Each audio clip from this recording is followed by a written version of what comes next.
Tuhan bersamamu. Inilah Injil suci Yesus Kristus menurut Markus. Bab 1 ayat 21b sampai dengan ayat 28. Yesus segera masuk ke dalam sebuah rumah ibadat dan mengajar. Mereka takjub mendengar ajarannya sebab ia mengajar sebagai orang yang berkuasa, tidak seperti ahli-ahli Taurat. Pada waktu itu di dalam rumah ibadat itu ada seorang yang kerasukan roh jahat. Orang itu berteriak, "Apa urusanmu dengan kami, hai Yesus orang Nazaret? Engkau datang hendak membinasakan kami? Aku tahu siapakah engkau, yang kudus dari Allah." Tetapi Yesus menghadiknya, katanya, "Diam, keluarlah daripadanya." Roh jahat itu menggoncang-goncang orang itu sambil menjerit dengan suara nyaring, ia keluar daripadanya. Mereka semua takjub sehingga mereka memperbincangkannya, katanya, "Apa ini? Suatu ajaran baru." Ia berkata-kata dengan kuasa, roh-roh jahat pun diperintahkannya dan mereka taat kepadanya. Lalu tersebarlah dengan cepat kabar tentang dia ke segala penjuru di seluruh Galilea. Demikianlah Injil Tuhan. Ajaran yang benar.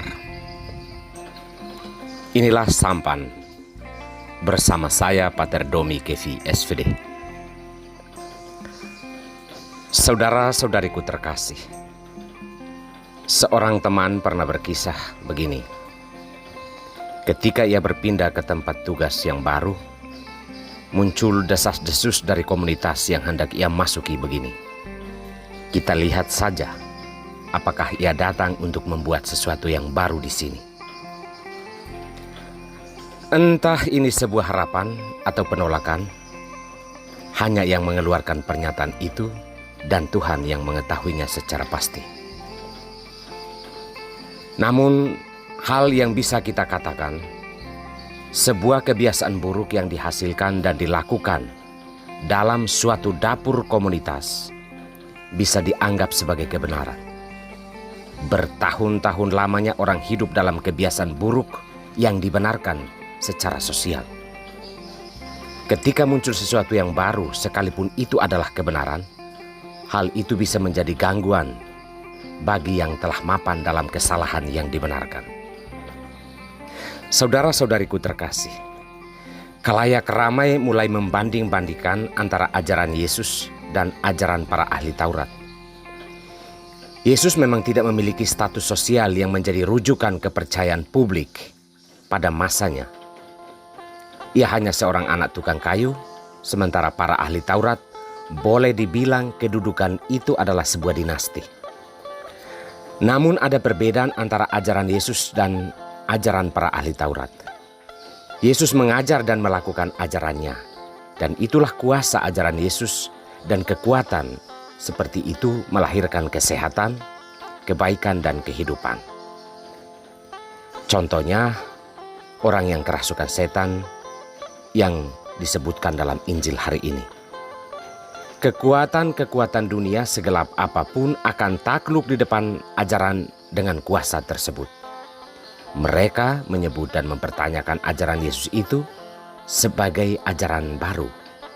Maklum saja, mereka telah terbiasa mendengarkan ajaran kosong para ahli Taurat, di mana tidak disertai dengan kuasa karena mereka mengajar namun tidak melakukan ajaran tersebut. Saudara-saudariku terkasih, ajaran yang benar adalah ajaran yang disertai niat, kemauan, dan kemampuan untuk melaksanakan ajaran tersebut. Ajaran Yesus adalah ajaran yang benar, bukan ajaran baru. Semestinya, ajaran baru itu adalah ajaran para ahli Taurat yang menyetir kebenaran ajaran dalam tindakan dan perilaku yang salah.